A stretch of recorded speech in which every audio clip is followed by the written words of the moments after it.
Chama Marilu Cabanhas. Bom dia, Marilu. Oi, bom dia, Glauco. Bom dia a todos e todas acompanhando aqui o Jornal Brasil Atual, nesse friozinho, novamente. Mas vamos lá, vamos falar aqui sobre os bancários, de uma decisão histórica. O Banco Santander foi condenado em 50 milhões de reais por demissões durante a pandemia, por ataques a participantes de planos e perseguição a dirigentes sindicais. A ação foi movida pelo Sindicato dos Bancários de São Paulo, Osasco e região. A decisão é considerada inédita na história da Justiça do Trabalho de São Paulo. E sobre esse assunto nós vamos conversar agora com a Lucimara Malaquias, ela que é diretora do Sindicato dos Bancários de São Paulo, Osasco e região e coordenadora da Comissão de Empregados do Banco Santander. Olá, Lucimara, bom dia. Seja Bom, bem-vinda. bom dia, Marilu. Bom dia a todos os ouvintes e telespectadores. Bom, vamos falar dessa decisão histórica, né, Lucimara? Quantos bancários aí foram demitidos durante a pandemia? Como é que foram esses ataques e a perseguição aos dirigentes sindicais? Conta pra gente. Bom, no início de 2020, o Banco Santander assumiu um compromisso público de que não faria desligamentos durante o período mais crítico da pandemia. E mesmo com este compromisso assumido, no dia 1 de junho, ele iniciou os desligamentos e esses desligamentos chegou a mais de 3 mil trabalhadores só ao longo do ano de 2020 e, em especial, no período mais crítico da pandemia, quando nós estávamos ali atingindo mais de 100 mil mortos por Covid no país. Além disso, ele fez e permanece fazendo um ataque tanto ao plano de previdência quanto ao plano de saúde dos trabalhadores oriundos do Banco Banespa. E algo que também é inédito na história dos bancários, e dessa vez negativa, ele fez o corte, a redução salarial de até 55% de ao menos 40 dirigentes, cipeiros e trabalhadores com estabilidade previdenciária, isso em todo o país. Então, são ataques muito bem orquestrados, organizados, com o objetivo de atingir a organização dos trabalhadores no país. Exato. E mesmo essas demissões ocorreram, mesmo o banco tendo obtido um lucro de 13,8 bilhões de reais em 2020, não é isso?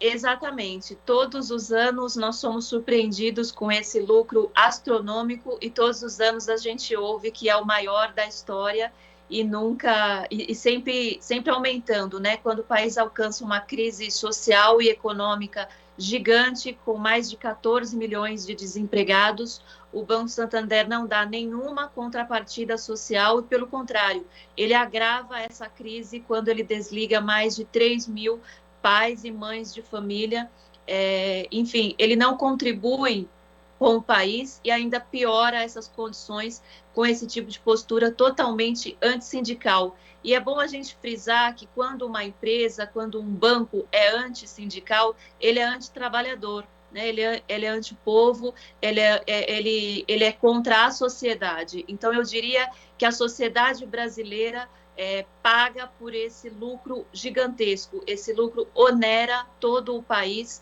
porque além dos desligamentos, aqueles que ficam extremamente sobrecarregados, adoecidos, centenas são afastados pelo INSS, ou seja, de muitas maneiras a sociedade acaba sendo atingida, afetada por esse lucro astronômico e irresponsável do Santander.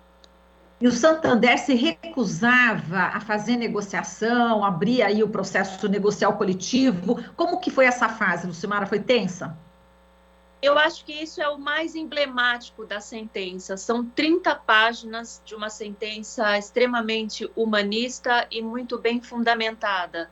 E ao longo de todo esse processo, nós buscamos a negociação coletiva com o Banco Santander e o banco sempre se recusou a dialogar sobre os desligamentos e sobre esses ataques que vêm ocorrendo. Então, o que salta aos olhos é uma parte da sentença específica onde o juiz cita essa intransigência, essa indisponibilidade do Banco Santander em promover o diálogo e a negociação coletiva.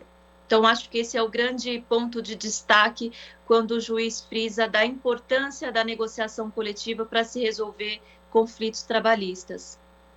Eu vou até ler um trecho aqui dessa sentença que eu também destaquei aqui como muito importante, você já citou, dessa decisão humanista, né, desse juiz, e vou ler aqui. Ele diz o seguinte, né, um volume tão elevado de despedidas no momento de incertezas e medo, em que se fez necessário severo distanciamento para evitar a proliferação do vírus, e quando os empregados não poderiam se reunir com o autor, o sindicato, revela, no mínimo, uma indisposição do empregador ao exercício da defesa de direitos das pessoas trabalhadoras através da atuação sindical, ele que é o juiz Jerônimo Azambuja Franco Neto, da 60ª Vara do Trabalho de São Paulo. Então, existe a esperança aí na justiça também, não é isso? E a Justiça do Trabalho está dando um exemplo, não é, Lucimara?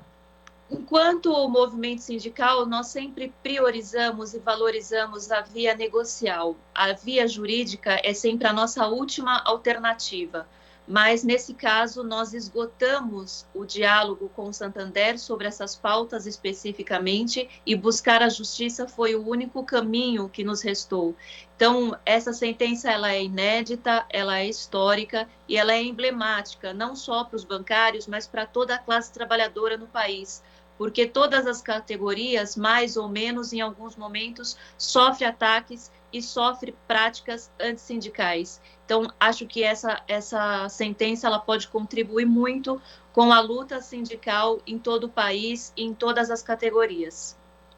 Exato, e ele estava falando aqui também, tem um outro trecho em relação ao valor, né, ao valor dado aí em relação à multa, nossa, como é que pode, 50 milhões de reais, e ele diz o seguinte, acho que vale a pena também a gente citar esse trecho, né, Lucimara? Ele diz o seguinte, se no cálculo indenizatório aplicarmos o módico percentual de 1% sobre o lucro líquido, né, do primeiro semestre de 2020, chegamos ao valor de 50 milhões de reais. Então, tal valor, quando lido em termos absolutos, parece superestimado, porém, é necessário ter em consideração o fato de que, num período de crise sanitária e aumento da miséria no Brasil, a instituição bancária teve lucro recorde e o valor de 50 milhões de reais corresponde a menos de 1% desse lucro líquido em apenas um semestre durante o ano de crise sanitária e agravamento das condições sociais brasileiras. Está aí um outro trecho também importante aí dessa sentença, né, Lucimara? Eu acho que é sempre importante nós frisarmos que estamos falando de um banco, e um banco no Brasil, né, que pratica taxas, tarifas altíssimas e sobre os seus correntistas e cada vez mais empurra a população para o autoatendimento, para o atendimento digital. Ou seja, você paga altas taxas para você se autoatender. E uma outra coisa que é importante, esse lucro, ele é construído a partir a usurpação de uma porção de direitos dos trabalhadores, o desrespeito à jornada, a demissão, o adoecimento. Lembrando que os bancários foram convocados, em especial o Santander, fez a convocação de retorno para trabalhar presencialmente durante a pandemia, arriscando sua saúde, sua vida. Muitos, centenas de bancários morreram por conta da Covid-19. Então, assim, esse lucro é construído em cima de uma porção de direitos que são retirados e que são desrespeitados em todo momento. Então, eu quero mais uma vez destacar que o lucro do Santander onera a sociedade brasileira quando ele deveria dar uma contrapartida social justamente para esse país onde ele tira o maior lucro global, que já supera, nós já respondemos por 30% do resultado global do Grupo Santander. Então, isso não é pouca coisa e nós esperamos que essa sentença faça com que o banco reflita, reveja a sua rota e que ele priorize a negociação coletiva, o diálogo social, valorize as pessoas e coloque os funcionários, os trabalhadores no centro como prioridade e não apenas o lucro a qualquer custo. E é um alerta não só para o Santander, como também para outros bancos, né, Lucimara?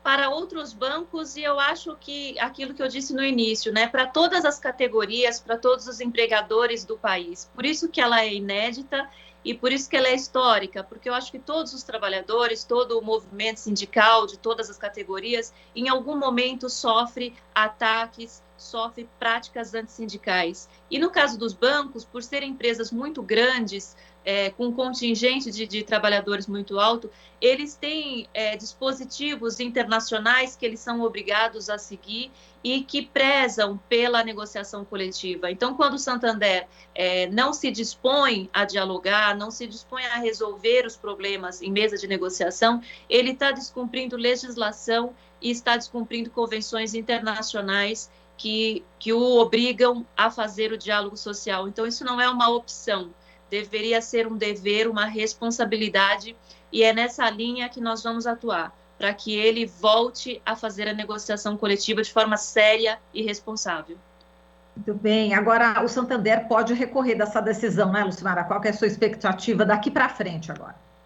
Claro, é uma decisão de primeira instância, então ainda cabe muitos recursos, tem outras ainda 2 instâncias que ele pode recorrer, mas independente do resultado desses recursos, em que pese estarmos esperançosos, eu acho que a sentença em si, ela não deixa de ter o seu valor, de ter a sua importância, justamente no momento em que as relações, o diálogo com o banco estão tão difíceis.